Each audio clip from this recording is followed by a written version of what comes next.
دوسرا سوال یہ کیا دم کروانا توحید کو منافی ہے؟ اللہ اکبر۔ اللہ کے نبی صلی اللہ علیہ وسلم پر جب جادو ہوا تو سب سے پہلے کس نے دم کیا؟ سب سے پہلے جبرائیل علیہ السلام نے دم کیا۔ بسم اللہ ارقیک من کل شیء یؤذیک ومن شر کل نفس وعین حاسد اللہ یشفیک بسم اللہ ارقیک۔ نبی اسلام اپنے آپ کو دم کرتے ہیں۔ جب آپ کو کبھی تکلیف ہوتی ہے عائشہ آپ کو پڑھ کے دم کرتی ہیں۔ ایک صحابی آ کے عرض کرتا ہے یا رسول اللہ صلی اللہ علیہ وسلم، وہ جو راکانہ والی حدیث ہے کہ غالباً راکانہ ہے یا ایک اور صحابی ہیں کہ جس میں انہوں نے سردار کو دم کیا بچھو کے کانٹے پر، پھر آپ سے آ کر عرض کی تو آپ نے اس کو اپریشیٹ کیا، آپ نے اس کو دعا دی، ٹھیک ہے۔ پھر ایک صحابی آگے کہتا ہے کہ میں اپنے علاقے میں گیا، نیا دین سیکھ کے گیا تھا آپ پر ایمان لا کر۔ انہوں نے کہا بھی تم ایک نیا کوئی منتر ہو، نیا دین سیکھ کر آئے کوئی منتر ہو، ایک زنجیروں میں بندھا ہوا بندہ تھا، میں نے اس پر سورہ فاتحہ پڑھی، کچھ روایت میں آتا ہے 7 بار پڑھی، تو اللہ نے اس کو ٹھیک کر دیا، ٹھیک ہے۔ یہ میں دلیل کے طور پر پیش کر رہا ہوں۔ اگر توحید سے نبی سے بڑھ کر توحیدی تو کوئی نہیں تھا۔ صحابیوں کو بھی اللہ نے توحید دی نبی کی تعلیمات سے۔ نبی صلی اللہ علیہ وسلم سے کوئی مائی کا لال ثابت کر دے کہ نبی صلی اللہ علیہ وسلم نے کسی کو ٹوکا ہو، بلکہ آپ نے اس کو دعا دی، ٹھیک ہے۔ میں سمجھانے کے لیے، کیونکہ اس حدیث سے بڑی کنفیوژن پیدا ہوتی ہے کہ میری امت کے 70,000 لوگ بغیر حساب کے جنت میں جائیں گے۔ وہ کیا کرتے تھے؟ وہ نہ دم کرتے ہیں نہ کرواتے ہیں، پھر ساتھ کچھ بھی نہیں کرتے، کوئی بیماری ہوتی ٹیکا بھی نہیں لگواتے، گولی بھی نہیں کھاتے، وہ اتنی توکل کرتے ہیں۔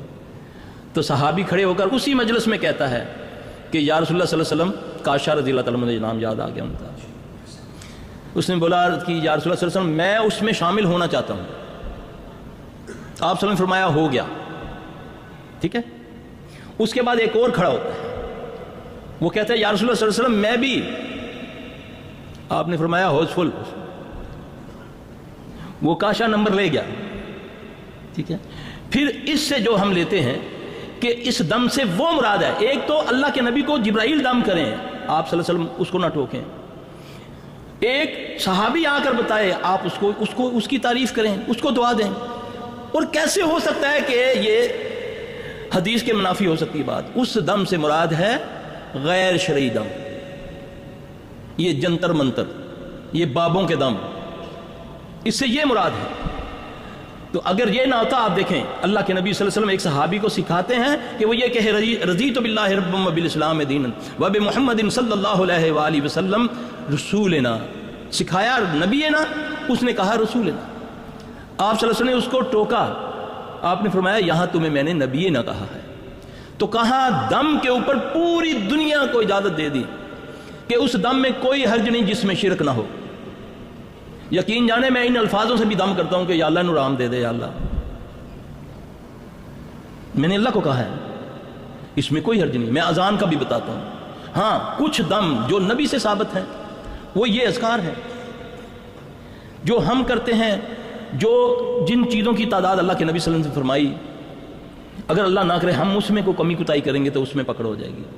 ایک دم میں نے اپنے تجربے سے، ایک مریض ہے اس پر میں نے ایک بار آیت الکرسی پڑھتا ہوں، اس پر ایک دم اثر ہو جاتا ہے۔ ایک مریض ہے اس پر میں 2 مہینے سے آیت الکرسی پڑھ رہا ہوں، اس کو کوئی اثر نہیں ہوگا، کیونکہ اللہ نے جنات کو، شیاطین کو، ان کے پیچھے مرشد بھی ہیں، ان کے پیچھے چیلے بھی ہیں، ان کو بھی قوت دی ہے۔ شیطان کو بھی اللہ نے یہ طاقت دی ہے، وہ بھی طاقت کے ساتھ۔ اب نبی صلی اللہ علیہ وسلم پر جب جادو ہوتا ہے تو 11 گرہیں آپ کے بالوں کو لگتی ہیں، قاعدہ سمجھیں۔ نبی پر جادو ہوا صلی اللہ علیہ وسلم، فلک ناس کا شان نزول کیا ہے؟ یہ دونوں صورتیں، فلک اور ناس۔ اب نبی علیہ السلام صلی اللہ علیہ وسلم کی داڑھی مبارک کو 11 گرہیں لگی ہوئی ہیں، اور اللہ اس کے مقابلے میں 11 آیتیں بھیجتے ہیں، 11۔ فلک اور ناس کی دونوں ملا کے ایک کی 6 اور ایک کی 5 یا 11 آیتیں بنتی ہیں۔ یہ ایک اصول ہے، واضح ہے، کیونکہ فیلڈ ہے ہماری۔ اب ایک بندہ جانتا ہی نہیں یہ مائک کے بارے میں زبان کھولے گا تو وہ تو جاہل ہے کہ نہیں جی نہیں یہ مائک حرام ہے۔ ایک بندہ ہے اس کی فیلڈ ہی نہیں ہے، وہ اس پر کلام کرتا ہے تو وہ جہالت ہے۔ میرے بھائی ایسا کوئی مسئلہ نہیں ہے، دم کرنا ہے کراؤ، انشاءاللہ العزیز اللہ خیر کرے گا۔ نبی نے فرمایا اس دم میں کوئی حرج نہیں جس میں شرک نہ ہو، بس ختم۔ لیکن شرعی دم ہونا چاہیے، صرف اس میں اللہ کو پکارا جائے، مسنون دعائیں ہونی چاہیے۔ اب اتنے بڑے گزرے ہیں ہمارے بزرگ، ایسے ایسے انہوں نے دم بنائے ہیں، ایسے ایسے دم ہے الحمدللہ کہ پانی پڑھ کے چھڑکو، دم کو آگ لگ گئی تھی کنویں میں، الحمدللہ۔ ویڈیو کے نیچے سبسکرائب کے بٹن پہ کلک کریں، بیل کے آئیکن پہ کلک کیجئے تاکہ ہر نئی ویڈیو کی نوٹیفیکیشن